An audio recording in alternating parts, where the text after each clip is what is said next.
Hi friends, welcome to rangoli. Friends, మీరందరూ ఎలా ఉన్నారు? నేనైతే చాలా బాగున్నాను.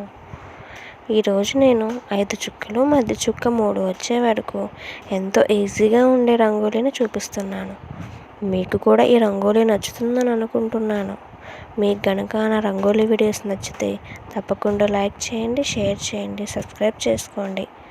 Thanks for watching rangoli.